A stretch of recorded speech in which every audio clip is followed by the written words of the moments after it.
Yeah, hello. Is my voice okay? Are you able to hear me well? Sorry, I got a bit late today.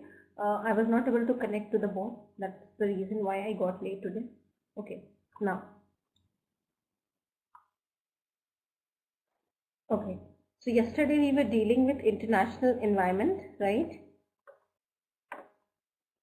Now we are going to head towards the next level on the same topic, which is functions of the international manager. Fine.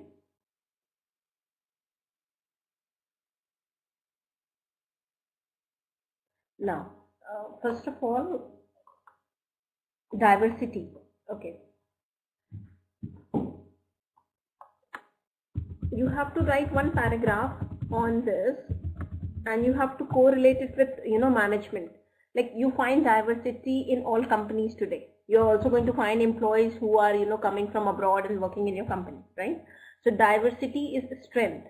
You have to elaborate on this.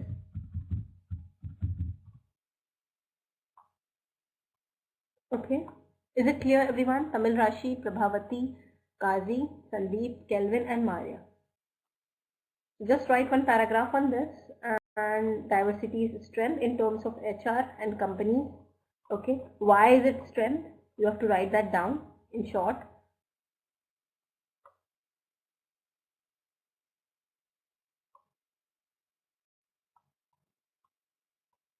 Yeah.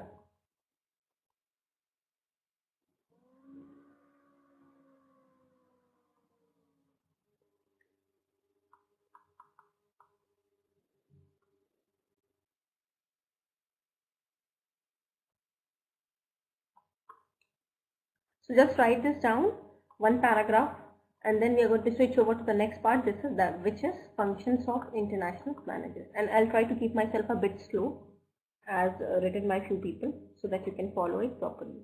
Fine? Yeah, thank you so much. So Prabhavati, Kazi, Sandeep, Kelvin, Maria, are you writing that paragraph down? Come in, Rashi.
Okay. Location should be no bar and diversity and races should be no bar. And if company follows that thing, if a company treats everyone equally irrespective of your caste, religion and ethnic group, then obviously they're going to do very well. Okay, and the companies who are biased towards certain ethnic groups, they might, actually, you can say, repel people, right? They can repel people who are very good, who can prove to be very good otherwise for them, right? Fine, Maria, Prabhavati. Okay, so I'm waiting for other people's answer as well. Okay.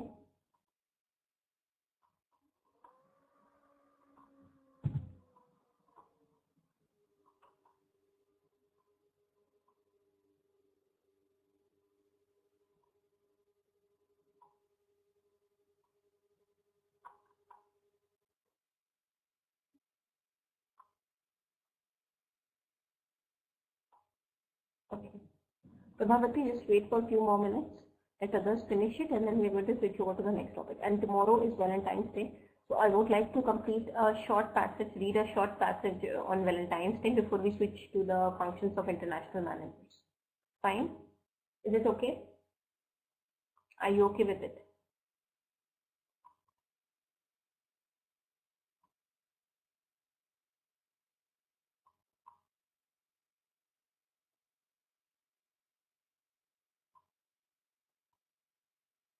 So very good evening. Let's learn about why this Valentine's Day is being celebrated. I'm very good. Thanks for asking. So today we are going to cover an array of things. First of all, we are going to read a passage. No, even I don't have, but we should know why it is being celebrated. Rather than being the blind followers of something, we should know about its history, right? So owing to that, let's cover one passage on this, okay? And then we're going to switch over to the functions of managers, that is international managers. Yeah, Saint Valentine. Yeah, very good. Thank you. I'm very good. Mohammed Tariq. Okay, you're going to explain it to your hubby so that you can get good gifts from him. Otherwise, after marriage, men never give gifts. Till the time, you are engaged to them, they are going to give you a lot of gifts. Once you get married, don't expect any gifts. So maybe if you'll explain him all this, you can expect a gift from him. Maria, it's not true. See, in most of the cases, they won't.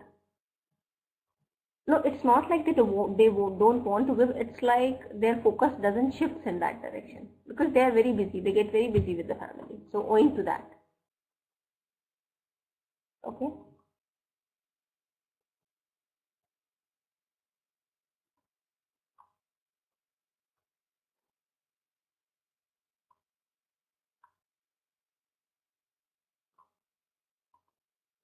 This is taking a long time to get on the board. So I'm going to put it here.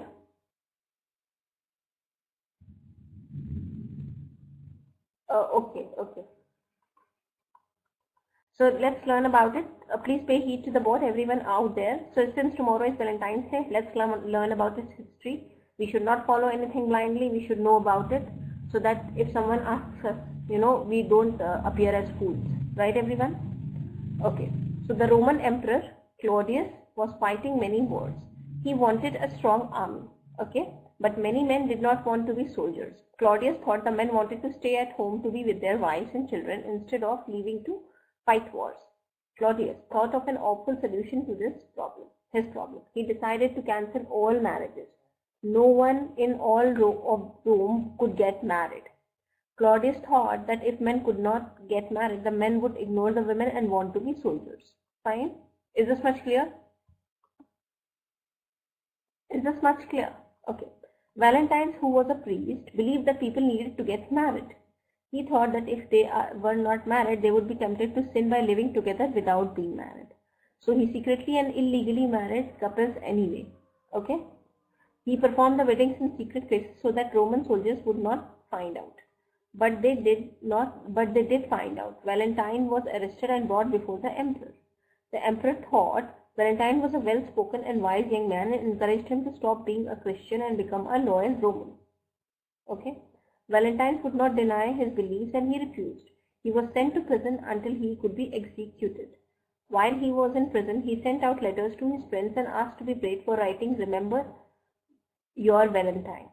Okay? Valentine was killed on 14th or 24th of February in the year 269 or 270. We celebrate Valentine's Day on February 14 in honor of Saint Valentine. Although it is not known whether the legend is factually true, it is good story anyway. It is nice to think of someone who believed in marriage and was willing to risk death to do what he believed was right. Fine.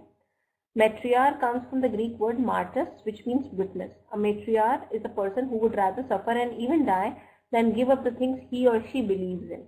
Fine? Is it clear, everyone? So this is the story of Saint Valentine. I hope you liked it. So this is one of the, this could be true or it could just be a myth that why Valentine's Day is being celebrated. Fine? To honor Saint Valentine. Clear, everyone? I hope you enjoyed this short passage. Okay. Let's switch back to what we were doing yesterday. Functions of international managers. Global competition has forced businesses to change how they manage at home and abroad. The increasing rate of change, technological advances, shorter product life cycles, and high-speed communications are all factors that contribute to these changes. The new management approach focuses on establishing a new communication system that features the high levels of employee involvement. So nowadays you might have seen, rather than going to the countries, different countries, people from different countries, they hold a meeting on this WebEx. See, WebEx is you can say, it is similar to Vizik, but yeah, WebEx is, it can accommodate more people and it is, technologically having more features. So actually companies used WebEx for online trainings. Do you know that? Because it, more number of employees can involve that and it has additional features. Yeah. So you can just sign up for 14-day free trial with WebEx and you can see what it is exactly. So it has got more features and it is technologically more advanced than Vizik. It is similar to Vizik, but yeah, it has additional features. Okay. So many companies use that, Skype and that for online meetings. Organizational structures must also be flexible enough to change with the thinking in market environment. Ongoing staff development programs and design control procedures which are understandable and acceptable are outcomes from this new approach. Management values are changing and managers must have a vision and be able to communicate the vision to everyone in the group. So management cannot stay the same. Company need to revise their policies every now and then to suit with the market needs, right? And once there is a change in any policy, they are going to communicate to the manager. Now, it's manager's responsibilities to communicate the vision to everyone in the firm, right, everyone? Is it clear? Is this much clear? Although the international managers perform the same basic functions as domestic managers, he must adjust to more variables and environment. Therefore, each of the 5 basic management functions must change when operating in a foreign environment. Okay, so they have got similar role as compared to the domestic managers, but yeah, additional responsibilities are there. They might have to communicate with people sitting in 5 different countries, right? So their task is more, you can say, like tough, right? And when you are communicating with someone from a different country, then obviously, what is going to happen?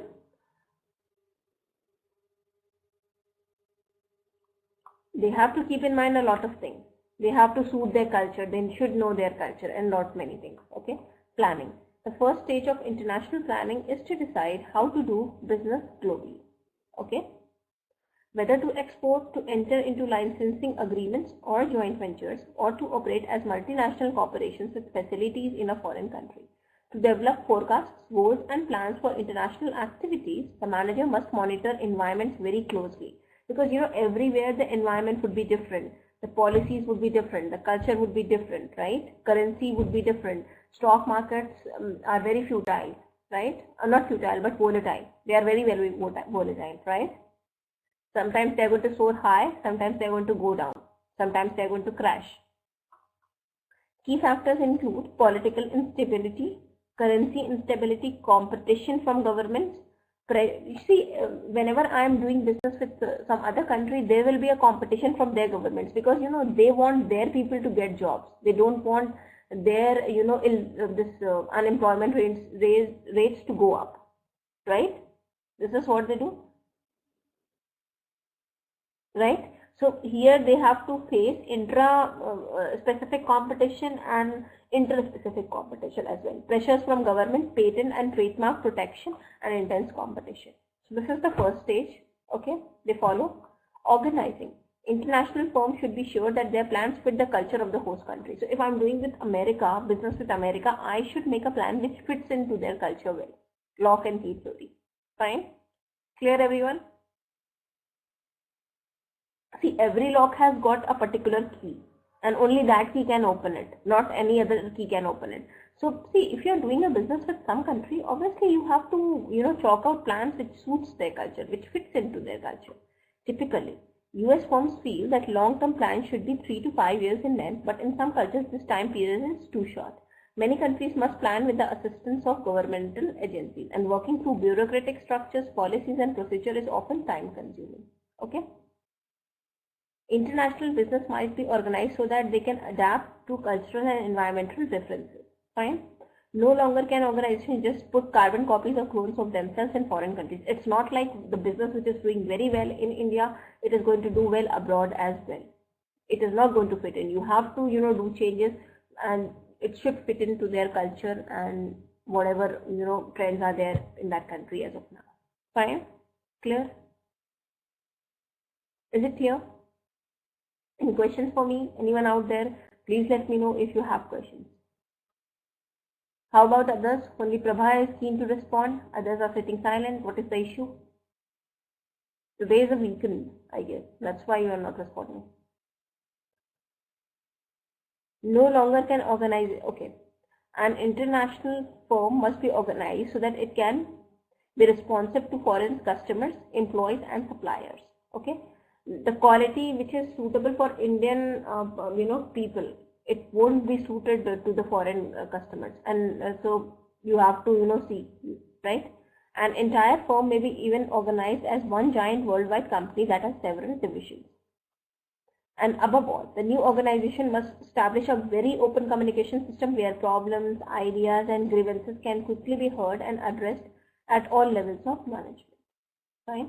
So see, if you are going to a country and you are not listening to their grievances, see, they will come to you. You are a new firm in America. Okay, they'll come to you to buy Indian clothes, and if you are not responding to them well, they won't become your customers, permanent customers, right? So you have to cater their needs every now and then. Sometimes they ask foolish questions, but still, customer is God, but still you have to cater their needs, right? Without this, employees will not get involved, and their insights and ideas are crucial to the success of the business.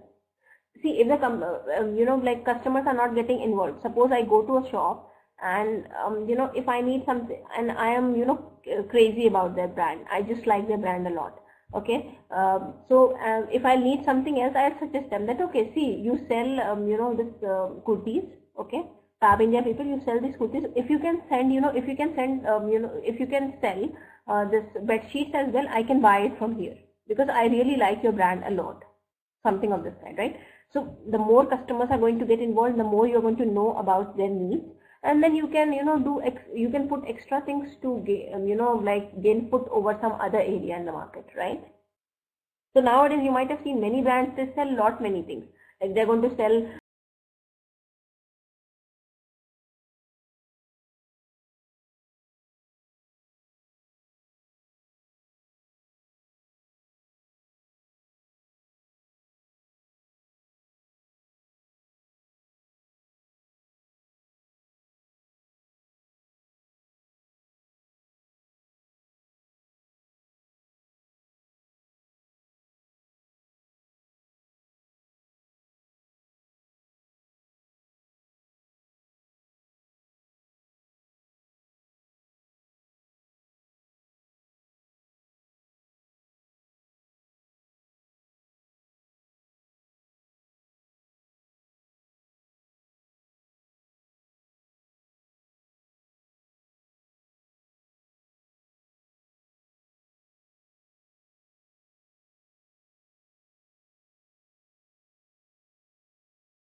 attachments for that, right?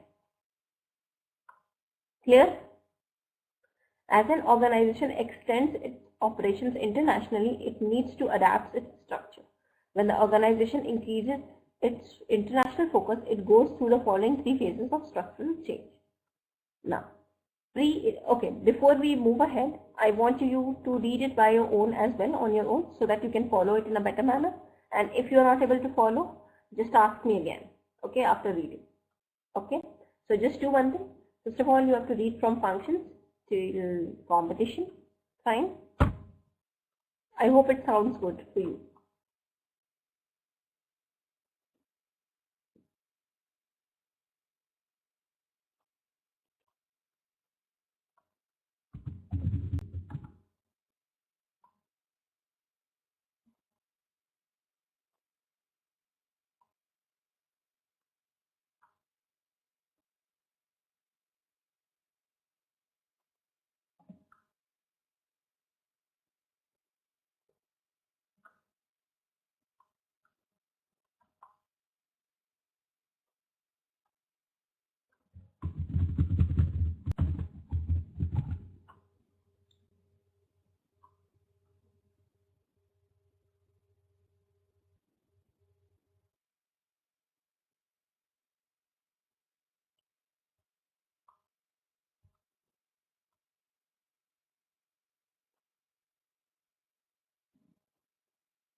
Okay, done. Fine.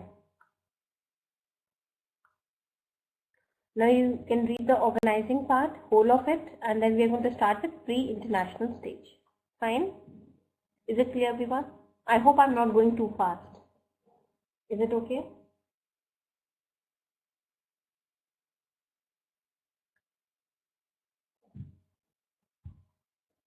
Yeah, okay, thank you so much. Hi Racy, how are you? You have joined very, very late. You were stuck somewhere. You got stuck somewhere, Racy. Anyways, we are continuing with the same topic we were doing yesterday. Okay, but yeah, we are proceeding ahead with it. Okay, I can understand. No issues. It does happen.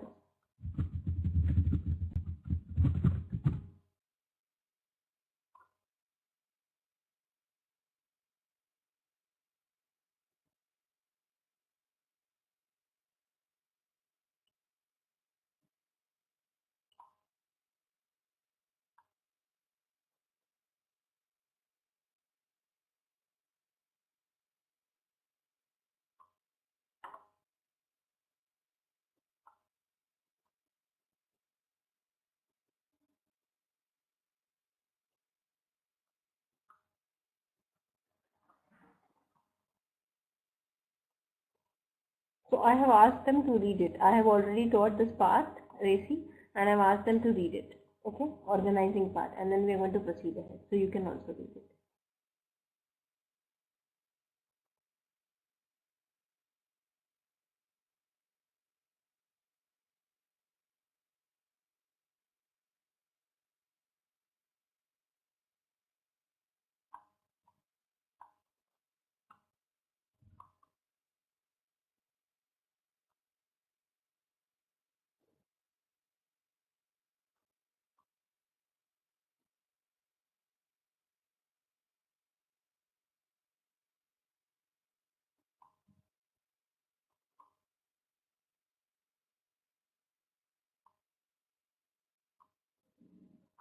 Is everyone done with it? Shall we proceed ahead?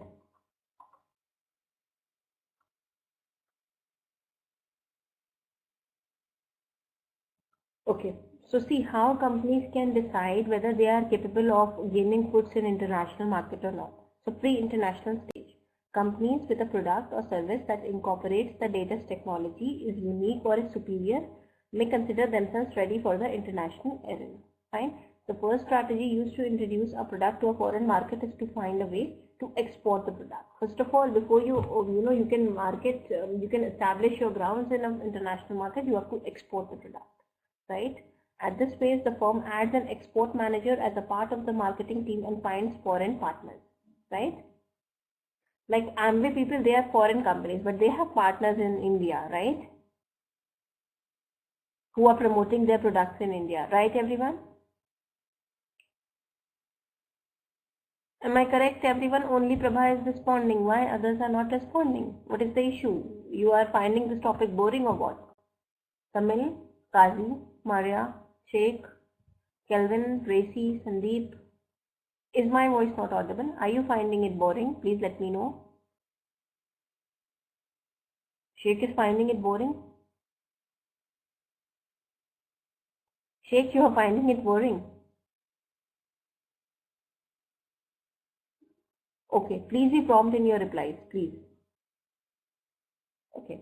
International, so first stage is in order to gain foot, see before you can establish yourself in an international market, what you have to do? You have to export your product and then you have to find the foreign partners who can promote your product in that country. Second is international division stage. People may mount through the enforcement of host country laws, trades, restrictions and competition.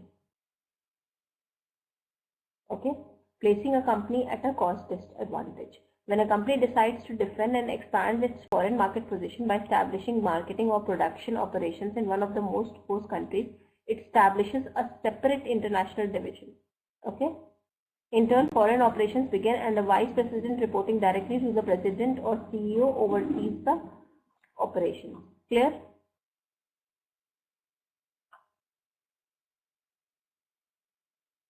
Yeah.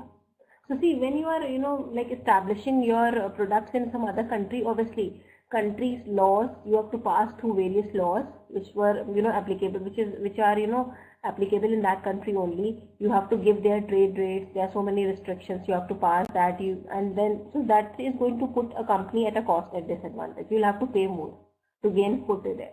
When a company decides to defend and expand its foreign market position by establishing marketing or production operations in one or more host countries, it establishes the separate international division. Fine. Global structure stage. A company is ready to move away from an international division phase when it meets the following criteria. The international market is as important to the company as domestic market, right? Because they have spent a lot of money for, international marketing in order to, to be as per the laws of that specific country, the new country, the international country. They have to, like make manipulations. They have to, not manipulations, but yeah, they have to do changes to the product. They have to change the covering, and then they have to come up with lucrative, they have to, also they have to, like advertise it in their, language, and they spend a lot of money. So that's why, and they spend more than domestic market, right? When it comes to international market, advertising their products in international market. Okay, if they have hired someone from there, they'll have to pay, like this salary in that currency, right? So the staff which they are hiring there, okay, they'll have to pay them more, right? Especially in America, right? Senior officials in the company possess both foreign and domestic experience. International sales represent 25 to 35% of total sales. Okay. The technology used in the domestic division has far outstripped that of international division. As foreign operations become more important to the bottom line, decision making becomes more centralized at corporate headquarters. A functional product group, geographical approach, or combination of these approaches should be adopted. The firm unifies international activities with worldwide decision at world headquarters. Clear? Is it clear? Any questions?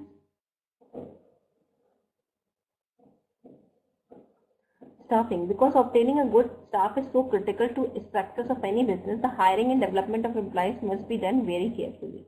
Management must be familiar with the country's national labor laws, right? See, every company have their own laws to protect the welfare of the employees, right? So they should know the law, because if you are hiring someone in America and if you are not following what you need to follow as an employer, you'll be punished for that, right?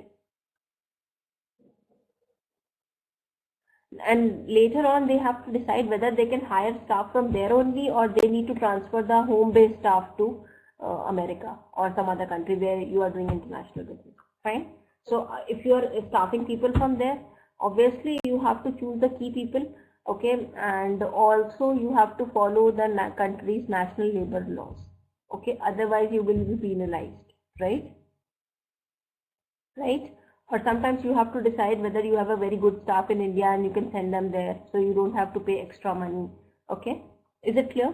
Because if you are paying them in their currency, it will cost you more per employee, right everyone? Right everyone? Please let me know. Okay. For example, US firms are better off hiring local talent and using only a few key expatriates in most cases. Just a second.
Okay, Ajit and Nillikot, are you there? I guess this is your first class. Okay. So US firms, they are better. So US people, what they do, they will never, they'll just get few other people, people from other countries. Rather, they will, prefer to hire someone who is a local talent, because the cost of assigning US-based employees to positions overseas can be quite expensive. Simply, expatriates who live and work in another country are expensive propositions even when things go well, right? So hiring people, getting people on board from any other country is obviously very, very, they have to pay them more, right? Like moving expenses, house allowances, education benefits, this and that. So it is going to cost more to the company. So that's why most of them prefer to, get someone from the same country rather than getting staffs from the other country, right? Because they have to pay additional, expenses for them, right?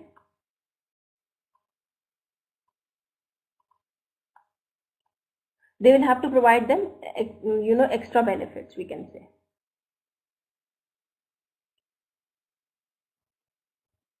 Okay, all the extra higher pay, airfare for the family members. If you are calling someone from India to come and work in America, obviously you'll have to pay airfare for their family as well when they are coming to the America, right? To meet their spouse, his or her spouse, and kids, for kids too. Moving expenses, house allowances, education benefits for the kid, company's car taxes, and home leave, right? So you have to pay them additional. Means that the first year abroad often costs the multinational company many times the expatriate's base salary, right? So if I'm getting someone from the same country, obviously I need not to pay them all these stuffs mentioned here, okay? You need not to pay them moving expenses. You need not to pay the airfare for their family members or for even them, right? You need not to pay, housing allowances too for them. The total bill for an average overseas stay of 4 years can easily top $1 million per expatriate. In any case, managers need to closely examine how to select and prepare expatriates. Is it clear? Is it clear? Any questions so far?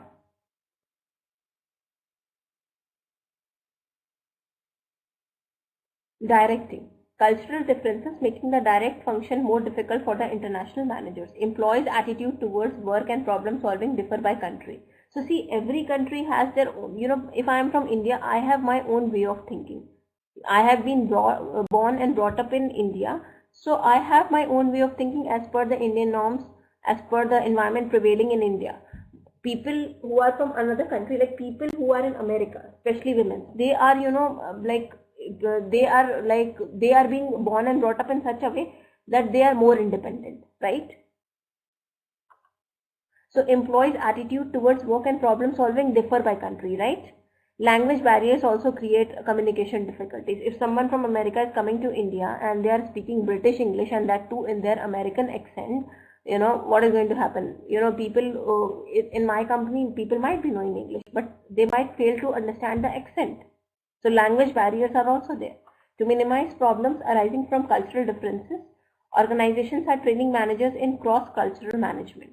Cross-cultural management trains managers to interact with several cultures and to value diversity.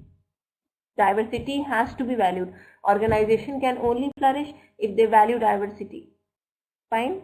So nowadays, in order to, boycott these problems, you cannot rule out the possibility of these problems listed here, right?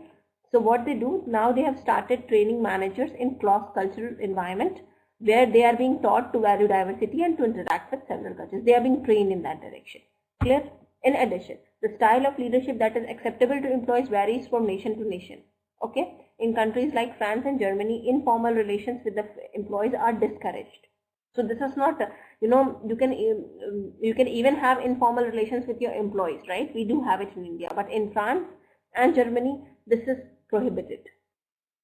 In Sweden and Japan, however, informal relations with employees are strongly encouraged, and a very participative leadership style is used. Incentive systems also vary tremendously from country to country, right? The type of incentives used in the US may not work in Europe or Japan, where stable employment and benefits are more important than bonuses, right? So these are the, you can say these are the problems which are being faced by international managers. So in order to lessen their problems, they are now being trained in cross-cultural management. They learn about several cultures, and they are also taught to value diversity. Clear? Is it clear? Controlling. Geographic dispersion and distance, language barriers, and legal restrictions complicate the controlling function, right? So sometimes you try to, control, you are being the international manager and you try to control the American in Indian style. It is going to lead to, legal problems. They might sue you for the same, right? Because their country law says that you cannot tackle them like that. It's illegal. Meetings, reporting and inspections are typically part of the international control system. Controlling poses special challenges if a company engages in multinational business because of the far-flung scope of operations and different influences of diverse environments. Controlling operation is nonetheless a crucial function for multinational managers. They need to control operations, right? They need to handle a team of 5 which are from 5 different countries. It's very difficult. All of them have got, different cultures, so you have to tackle them accordingly. In many countries, bonuses, pensions, holidays, and vacation days are legally mandated and considered by many employees as rights.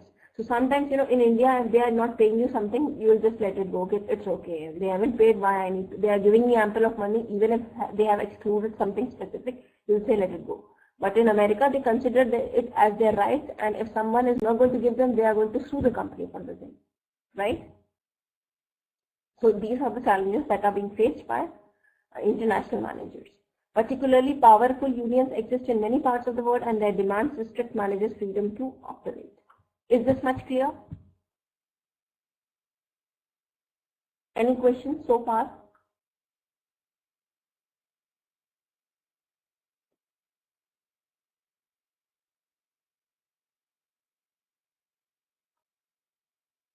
Okay. Now, you have to read from staffing till bonuses. Okay? I don't think so. See, I taught you about the cultures, but yeah, this is a totally new topic, Prabhavati. Okay? See, some parts may vary. Okay, some parts may be similar. Okay, so see, all the chapters are somehow interconnected. So some parts you might feel that it has been taught earlier, but I never, but I never repeat the things unless and until I tend to forget that I have taught it earlier. Otherwise, I'm never going to like do this. Okay, but yeah, some parts may resemble, and it may make you feel that I have learned this thing earlier.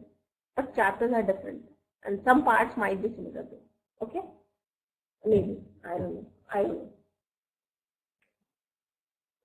Okay. No, I have taught you this cultural differences, but that was a different thing. That was a case study. Okay. I myself have taught you that, I remember.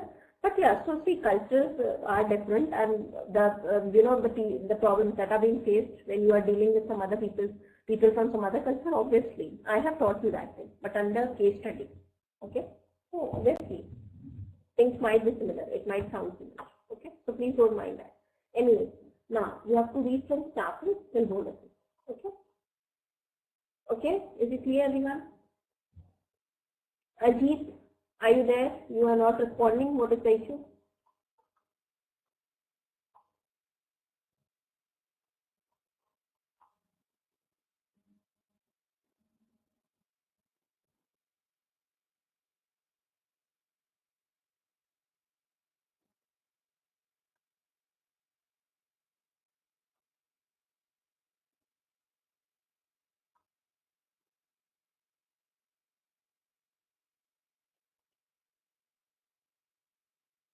So everyone needs to read the same. Okay.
with it?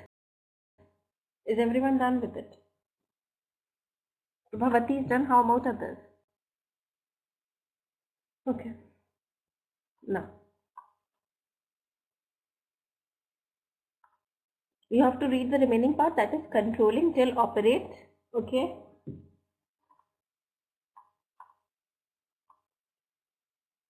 And then we are going to switch over to the last part of it, which is personal challenges for global managers.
Is everyone done with it?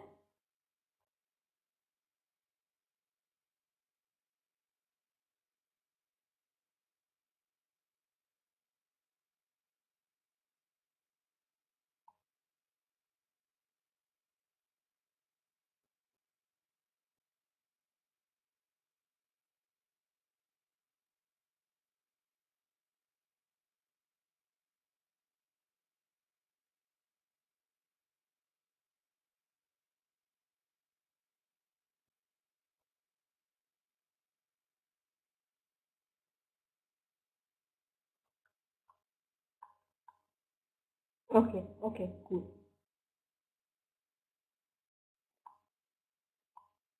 Now let's move on to the next part of it, that is the last part. Personal challenges for global managers. So they have challenges from other people, but they also face personal challenges. So let's throw some light. Let's learn about the personal challenges that is being faced by global managers. Fine.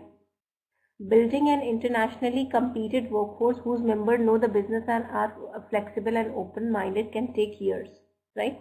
So see, you have to build up the team, and people are not from your country, they are from different country. So, building that kind of a team is very difficult, right? Because they have a different culture, they have a different trend, they have different way of dealing things. So it's very, this is the first thing, this is the first challenge that they face.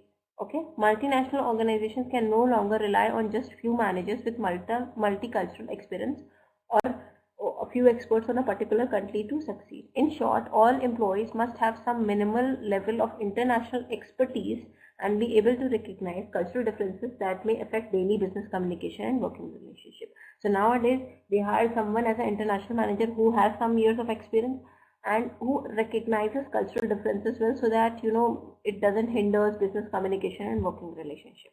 Clear everyone? Okay. In general, overseas managers share common traits with their domestic counterparts. Whenever the manager is hired, he or she needs the technical knowledge and skills to do the job, and the intelligence and people skills to be successful managers. Selecting managers for expatriate assignments means screening them for traits that predict success and adapting to what may be dramatically new environment. So nowadays they hire someone for an international manager. This is the criteria for selecting an international manager who can adapt well in a new environment, and that too in a speedy manner. Fine. So they should be able to adapt to the abroad culture, and it should not take more time. Fine. It should take less time. Okay. Beyond the office job specific qualification, an organization need to consider the following qualities and circumstances when selecting expatriates for positions in foreign countries. a willingness to communicate, form relationship with others and try new things. Okay, good cross-cultural communication and language skills. Fine. If I'm going to China, if I am having a Chinese language, if I know it well, I can, they will understand me, they will take me one out of them, right?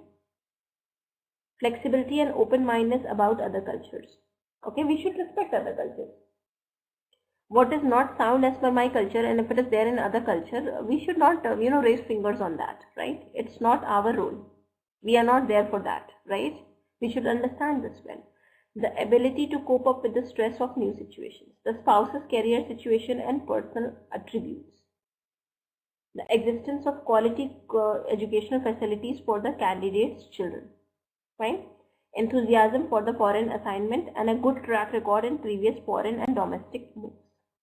Of course, the factors that predict a successful expatriate assignment are not identical for everyone.